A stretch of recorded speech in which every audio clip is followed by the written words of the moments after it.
ये है मूवी की मेन लीड कैरेक्टर फुल्लोरा। ये एक शादीशुदा लड़की है। इसके हस्बैंड का नाम वाचस्पति है।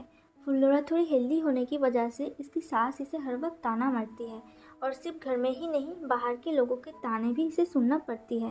पर इससे फुल्लोरा को कोई फर्क नहीं पड़ता क्योंकि वो अपनी फिगर को लेकर खुश है। फुल्लोरा की हस्बैंड एक छोटी सी कपड़ों की दुकान में काम करता है। वहाँ से जो सैलरी आता है उसमें घर चलाने में दिक्कत होता है, इसीलिए फुल्लोरा दर्जी का काम करके घर चलाने में थोड़ी मदद कर देती है और उसे कपड़ों में डिजाइन करना भी अच्छा लगता है। फुल्लोरा की हस्बैंड उसे बहुत प्यार और सपोर्ट करता है। इस लड़की का नाम विकी है। ये फुल्लोरा को एकदम पसंद नहीं करती क्योंकि ये वाचस्पति को पसंद करती थी, पर वो तो फुल्लोरा को पसंद करती है और उससे शादी भी कर लिया। इस वजह से विकी फुल्लोरा से जलती है और हर वक्त फुल्लोरा को सबकी नजरों में गिराने की सोचती है। इधर वाचस्पति जिस दुकान में काम करता है वहाँ का मालिक कुछ लोगों को काम से निकालने की बात करता है। ये सब बात वो अपने घर में बता देता है। ये सब सुनकर फुल्लोरा अपने हस्बैंड को और भी सपोर्ट करना चाहती है। अगले ही दिन फुल्लोरा की एक पड़ोसी रिंकू भाभी उसे एक महंगी डिजाइनर मैगजीन गिफ्ट करती है जिससे कि वो अच्छे से कपड़ों में डिजाइन कर सके। ये पाके फुल्लोरा बहुत खुश हो जाती है। एक दिन रास्ते में फुल्लोरा की सास विकी को देखकर इस उम्र में उसकी जैसी फिगर बनाने की सोचती है और विकी से पूछती है कि उसकी जैसी फिगर बनाने में उन्हें क्या क्या करना होगा। विकी उन्हें कहती है कि सब खाना छोड़ के सिर्फ फ्रूट जूस पीने से उसकी जैसी तो नहीं मगर अच्छी फिगर जरूर बन जाएगी। ये सब बात वो बहुत ध्यान से सुन लेती है। इधर फुल्लोरा वो मैगजीन पढ़ के सारे फैशन आइडियाज को डायरी में लिख रखती है। एक दिन फुल्लोरा की छोटा देवर गोगोल डायरी में लिखी हुई सारी फैशन आइडियाज को सोशल मीडिया पे अपलोड कर देता है। उसकी लिखी हुई बात रातों ही रातों में वायरल हो जाता है और वो सोशल मीडिया अकाउंट में 4000 फॉलोअर्स बन जाता है।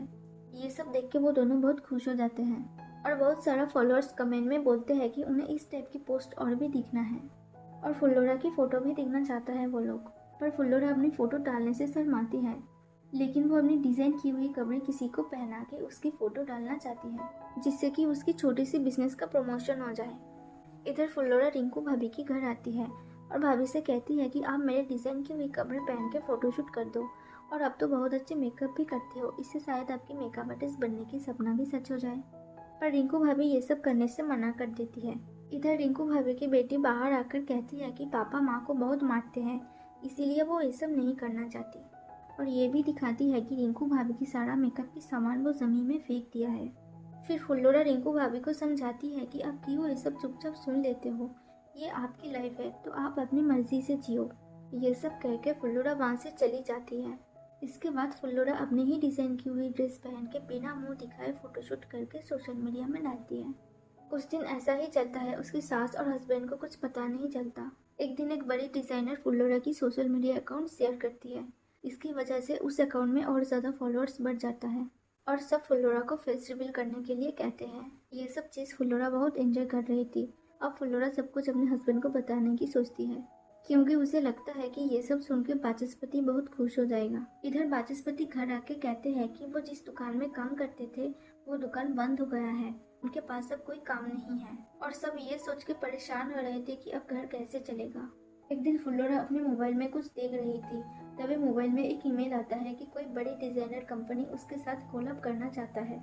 वो लोग फुल्लोरा को 45,000 रुपये देंगे अगर फुल्लोरा उनकी कंपनी के डबल एक्सेल साइज कपड़े पहन के अपने सोशल मीडिया अकाउंट में पिक्चर डालेगी। तो ये मेल पढ़ के फुल्लोरा और गूगल बहुत खुश हो जाती है और ये सोचती है कि अब सारी परेशानी दूर हो जाएगी।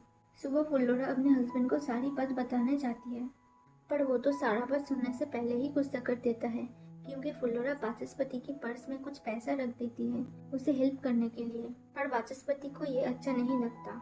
उसे लगता है कि काम चले जाने की वजह से फुल्लोरा उस पर दया कर रही है। कुछ दिन बाद शहर के एक बड़े डिजाइनर शॉप में वाचस्पति को काम मिल जाता है। ये सुनकर फुल्लोरा बहुत खुश हो जाती है, पर वो दिखाती नहीं क्योंकि वो वाचस्पति से नाराज है। वाचस्पति ये समझ जाते हैं कि फुल्लोरा उस पर नाराज है, पर वो भी ज्यादा कुछ नहीं कहते। फुल्लोरा वाचस्पति को स्टेशन तक छोड़ आने के लिए जाती है। इधर फुल्लोरा की सास दुकान जाने वक्त रास्ते में चक्कर खा के गिर गई थी। फिर गोगोल कॉल करके फुल्लोरा को बुलाता है और वो डॉक्टर लेके आती है।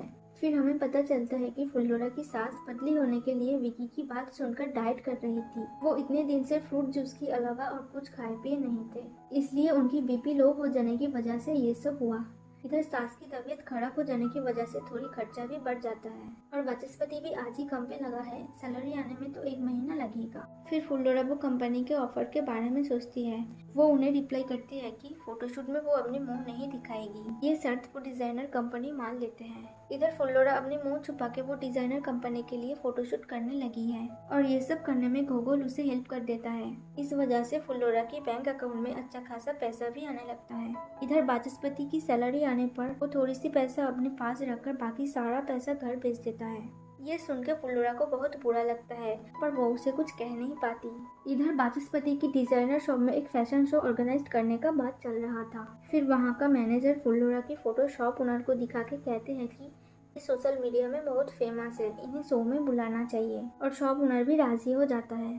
फिर वहाँ से फुल्लोरा को ईमेल करके इनवाइट करते हैं और साथ में 50,000 देने की भी बात करते हैं वो लोग। पर फुल्लोरा अपने मुंह दिखाने से मना करती है और वो लोग भी राजी हो जाते हैं। इस बहाने वो अपने हस्बैंड को सरप्राइज देने के लिए सोचती है। इधर ये सब सुनकर फुल्लोरा की सास बहुत खुश होती है और उसे आशीर्वाद करती है शहर जाने के लिए। फिर फुल्लोरा शहर जाने के लिए बस पकड़ती है। वहाँ बस में वो रिंकू भाभी और उनकी बेटी को देखती है। रिंकू भाभी फुल्लोरा से कहती है कि वो अपने पति को हमेशा के लिए छोड़कर शहर में जा रही है। ये सुनकर फुल्लोरा बहुत खुश हो जाती है और ये लोग एक साथ शहर आके फुल्लोरा की फैशन शो देखने जाते हैं। उधर फुल्लोरा ड्रेसिंग रूम में सबको कहती है कि वो अपने हस्बैंड को सरप्राइज देगी। तभी वाचस्पति आके फुल्लोरा को सरप्राइज कर देता है। वो कहते हैं कि सोशल मीडिया में उसकी पिक्चर देखकर उसे पहले से ही मालूम पड़ गया था कि यही फुल्लोरा है, इसीलिए वो फुल्लोरा की आने का वेट कर रहा था। ये सुनकर फुल्लोरा बहुत खुश हो जाती है और दोनों में सब कुछ सही हो जाता है। इधर विकी आके वहाँ तमाशा शुरू करती है। असल में विकी वहाँ एक मॉडल के तौर पर आई हुई थी। विकी वहाँ का मैनेजर को बुला के कहती है कि ये सब वाचस्पति ने प्लान करके करा था अपनी वाइफ के प्रमोशन के लिए। पर मैनेजर उसकी कोई बात नहीं सुनता और कहता है कि आज की शो स्टॉपर फुल्लोरा ही बनेगी। तब वाचस्पति विकी से कहते हैं कि फैशन सेंस और प्लस साइज में कोई लेना देना नहीं है, फैशन सबके लिए है। फिर विकी कहती है कि फुल्लोरा अपने प्लस साइज को लेकर शर्माती है, इसीलिए तो अपने मुंह छुपा के रखती है। ये सुनकर वाचस्पति के पास कहने के लिए कुछ नहीं था। तब फुल्लोरा सोचती है क्या सच में वो अपनी फिगर को लेकर शर्माती है। वो पुरानी सब बात याद करती है कि सब लोग कैसे उसकी फिगर को लेके ताना मारते थे। फिर वो सोचती है कि आज ही सही टाइम है खुद को साबित करने की और वो फिर अपने मास्क उतारकर कॉन्फिडेंस के साथ रैंप वॉक करती है। ये देख के विकी तो जल जाती है और ऑडियंस में सब लोग खुश हो जाते हैं। स्पेशली वाचस्पति बहुत खुश हो जाते हैं और इमोशनल हो जाते हैं और यहाँ मूवी का हैप्पी एंडिंग हो जाता है।